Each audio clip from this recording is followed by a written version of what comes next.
Hello mga kasisilab, ayan, nagluluto ako ng aking ulam, ayan, nilagyan ko siya ng 5 slice na beef, ayan, lagay natin, and then,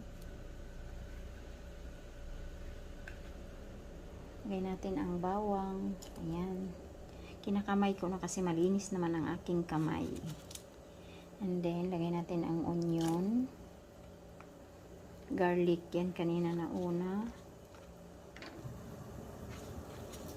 Lagay na lang natin lahat-lahat. Onion leek. Yan. Then, ayan ang aking ingredients. Ayan, enoki mushroom, pichay, and then bok choy, okra, zucchini or kalabasa, and then red bell pepper, and then green bell pepper. Ayan ang